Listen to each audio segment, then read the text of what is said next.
ஸ்ரீஹரயே நமஹ. பிரேமிகம் சத்குரும் பஜே.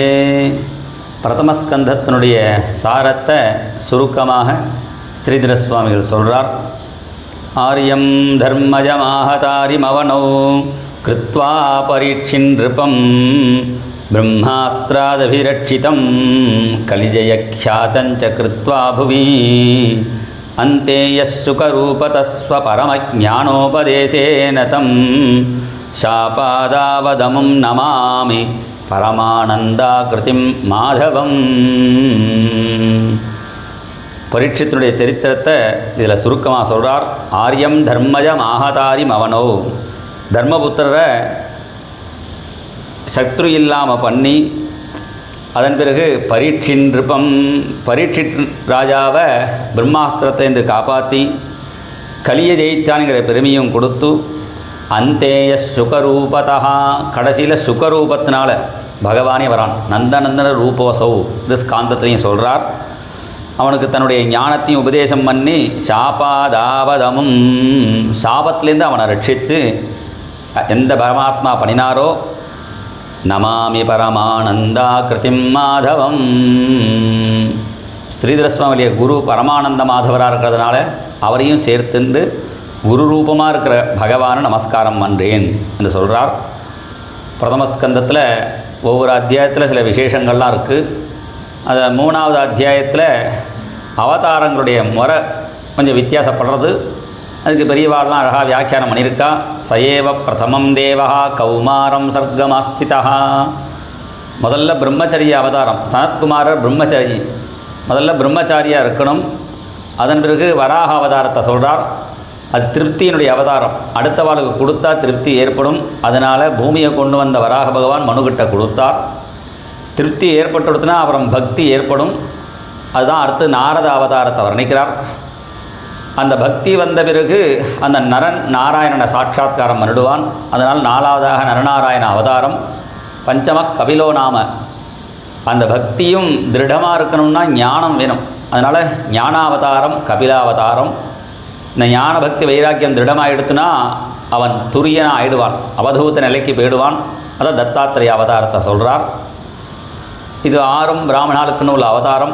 அடுத்து உள்ள 4 அவதாரங்கள் க்ஷத்திரியர்களுக்காகவும் இப்படி அழகாக வரிசை பண்ணுறார். அதன் பிறகு 7வது அத்தியாயத்திலேருந்து 5 அத்தியாயம் பரீட்சித்துக்கு உள்ள பீஜ சுத்தியை சொல்கிறார். ஒரு குழந்தை நன்னா வரணும்னா அதுக்கு அப்பா அம்மா அவள் நல்லவாளாக இருக்கணும். நல்ல தானியம் கிடைக்கணும்னா அதுக்கு விதையும் நல்லதாக இருக்கணும். அது மாதிரி இங்கே பரீட்சத்தினுடைய அப்பா அபிமன்யுவை பற்றியும் அவள் அம்மாவுடைய பக்தியை பற்றியும் பாகி பாகி மகாயோகின்னுங்கிற அவளுடைய 5 சுத்தி இங்கே வர்ணிக்கிறார். பித்ருசுத்தி, மாத்ருசுத்தி, வம்சசுத்தி, அன்னசுத்தி, ஆத்மசுத்தி. அதை சொன்ன பிறகு அவன் பரீட்சத்தினுடைய அவதாரத்தை வர்ணிக்கிறார். அது பிறகு 19வது அத்தியாயத்தில் சுகர வணியசா, காட்டில் இருக்கிறவருங்கிறார். காட்டில் இருக்கிறவர்னா எல்லா ரிஷிகளும் தான் காட்டில் இருக்கான்னா எல்லார மாதிரி உள்ள காட்டில் இல்லை, இன்னும் ககனமான காட்டில் இருக்கிறவர். வந்து வணியசகான்னா எல்லாரும் என்கிட்ட பாகவதம் கேளுங்கன்னு பிரார்த்தனை பண்ணுற வைக்கிறவராம். சதுரர்த்தான் பிரதாஸ்யாமி யாச்சதேதி முகுர்மகு பிரேரயேத் யாச்சகான்யோவை வணியான் ச பிரகீர்த்திதா என்று என்ன தர்ம அர்த்த காம மோட்சங்களை கொடுக்குறேன் கேளுங்கோ அப்படின்னு சொல்ல வைக்கிறவர். அதனால் அந்த சுகருக்கு வணியஸ் என்று பெயர் என்று சொல்லி அதன் பிறகு இந்த பிரதமஸ்கந்தத்தினுடைய சிரவண பலனை இதில் சொல்கிறார்.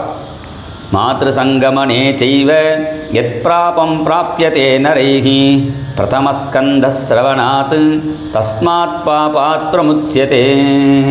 மாத்ரு துல்லியாலையோ இல்லை மாதாவையோ தெரியாமல் ஏதாவது சம்பந்தம் ஏற்பட்டுடுத்துனா குருபத்னி, ராஜபத்னி, ஜேஷ்டபத்னி ததைவச்ச பத்னி மாதா ஸ்வமாதாச்ச பஞ்சைதே மாதரஸ்மிருதாக.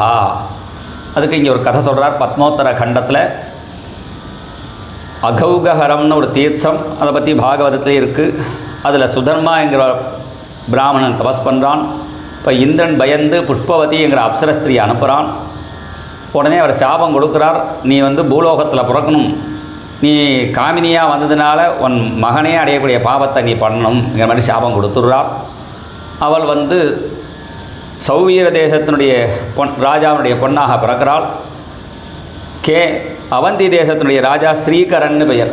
அவனுக்கு வாழ்க்கப்படுறான். அவனுக்கு 2 பத்னி, கேசரணி, அஜானு இவளுக்கு பெயர். 2 பேருக்கும் குழந்தை பிறந்தது. ராஜா வேட்டையாட போகும்போது சிங்கம் அடித்து போயிட்டான். அப்போ மூத்தவருடைய பையனை ராஜாவை ஆக்கிட்டா. இவள் சபத்னி துக்கத்தினால இவ காட்டில் கிளம்பி வந்து ஒரு வைசியனோட போயிட்டா. கொஞ்ச நாள் அவனும் போன பிறகு ஏதோ ஒரு ராஜாங்கத்தில் ஒரு நர்த்தகியாக இருந்துருக்காள்.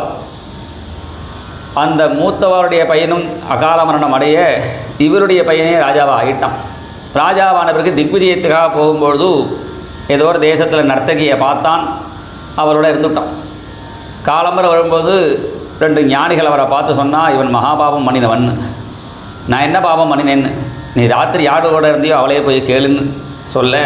அப்போ தான் அவன் அம்மா தெரிஞ்சிருந்தான். உடனே இந்த பாபத்துக்காக 2 பேருமா தீர்த்த யாத்திரை போகும்பொழுது பிருந்தாவனத்துக்கு வரார்கள்.